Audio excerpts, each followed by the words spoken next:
अयोध्या में जो हुआ उस घटना ने सभी के रोंगटे खड़े कर दिए हैं। राजनीतिक दल राजनीति में लग गए हैं। हालांकि ये कोई नई बात नहीं है। घटना कोई भी हो, राजनीतिक दल राजनीति ही करते हैं, बस बदल जाते हैं बयान। ऐसा हम क्यों कह रहे हैं, इसके कई उदाहरण हैं। ज्यादा पुरानी बात नहीं करते।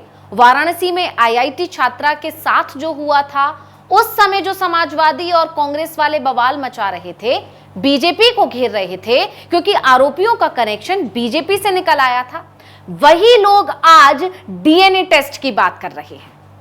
उसको न्याय दिलाने में लगे और जो भी दोषी है उसके खिलाफ कार्रवाई की जाए, इनोसेंट को फंसाया न जाए और इसको और अच्छा आने के लिए डीएनए टेस्ट लगा लिया जाए, डीएनए टेस्ट करा लिया जाए। हम यहाँ किसी का भी पक्ष नहीं ले रहे हैं। हम ये बिल्कुल नहीं कह रहे हैं कि वाराणसी में जो हुआ वो गलत नहीं था। हम सिर्फ ये कह रहे हैं कि इस तरह की घटनाओं में सभी को मिलकर सिर्फ पीड़िता के साथ खड़ा होना चाहिए, ना कि अपनी अपनी राजनीतिक रोटियां सेकनी चाहिए। देखिए, ऐसा है, ये जानबूझ के टारगेट करके भारतीय जनता पार्टी के लोग कर रहे हैं। समाजवादी पार्टी का कोई कार्यकर्ता अगर किसी भी उसमें शामिल है, उसको बुलडोजर चला रहे हैं। मैं कहता हूँ कानून व्यवस्था है, आप करिए, पर केवल टारगेट करके मत करिए। भले ही नेताओं के बयान बदल गए हों, लेकिन यूपी में नहीं बदली है तो वो बस एक चीज, और वो है योगी का इंसाफ। आरोपी चाहे बीजेपी के करीबी हो या सपा का, कांग्रेस का, योगी सभी को एक ही लाठी से हाँकते हैं। शायद यही वजह है कि योगी पर और योगी के बुलडोजर पर जनता का भरोसा बढ़ता जा रहा है। खासकर महिलाओं को तो अब ये लगता है कि योगी हैं तो इंसाफ की गारंटी है। ऐसे में सवाल ये उठता है कि आखिर योगी पर महिलाओं का इतना भरोसा क्यों बढ़ता जा रहा है। इसकी वजह है यूपी में महिलाओं के खिलाफ हुए मामलों में योगी का सख्त एक्शन।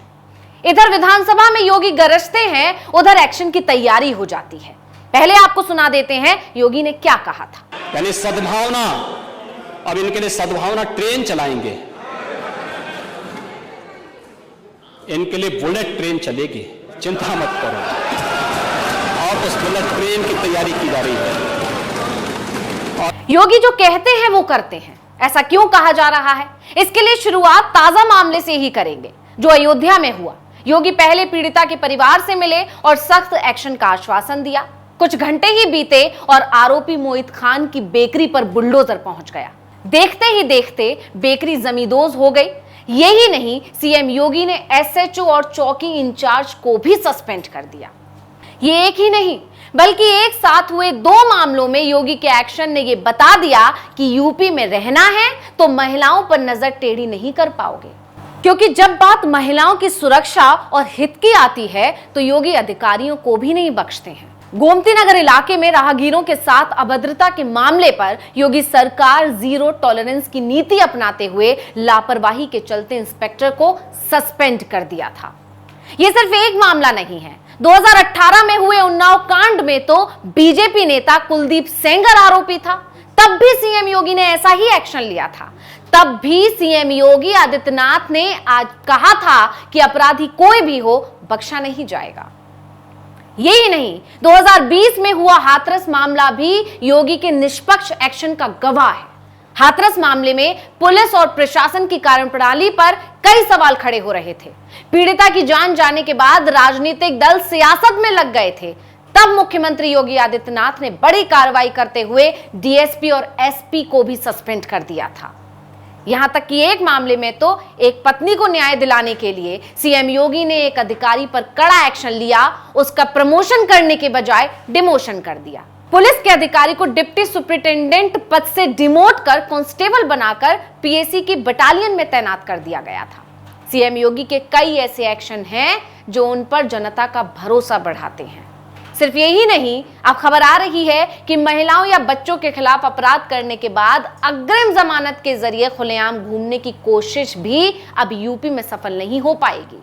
योगी सरकार ऐसे अपराधों में अग्रिम जमानत का प्रावधान खत्म करने के लिए नागरिक सुरक्षा संहिता की धारा 482 में बदलाव करने जा रही है। इसके बाद अपराधी खुलेआम नहीं घूम पाएगा। योगी के ये एक्शन जवाब हैं विपक्षियों के और विरोधियों के आरोपों के। ये जवाब है उन तमाम आरोप का जिसमें विपक्ष कहता है कि योगी सरकार का एक्शन राजनीति से प्रेरित है।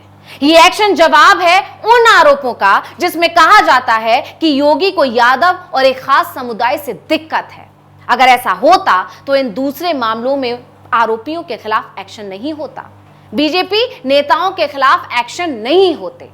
हैरानी होती है ये सोचकर जब भी किसी महिला के साथ कोई अपराध होता है तो राजनीतिक दल आरोप प्रत्यारोप में क्यों लग जाते हैं, क्यों धर्म, समुदाय, पार्टी के नाम पर बंटवारा करने लग जाते हैं, आरोपी के साथ खड़े हो जाते हैं, जबकि हर आरोपी को पीड़िता का दुख समझना चाहिए, उसके साथ खड़ा होना चाहिए। क्योंकि जब भी किसी महिला के साथ कोई घटना होती है तो सवाल ये नहीं होना चाहिए कि आरोपी कौन है, किसका साथी है, किसके साथ उठता बैठता है, बल्कि सवाल ये होना चाहिए कि अपराध किसने और कैसे और क्यों किया और इसको क्या सजा मिलनी चाहिए।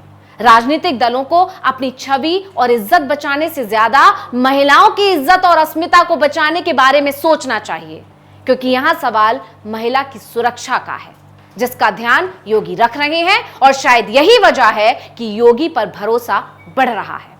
तो इस खबर को लेकर आपका क्या कहना है और आपका योगी को लेकर क्या कहना है, योगी पर आपका कितना भरोसा है, हमें कमेंट करके अपनी राय जरूर दीजिएगा।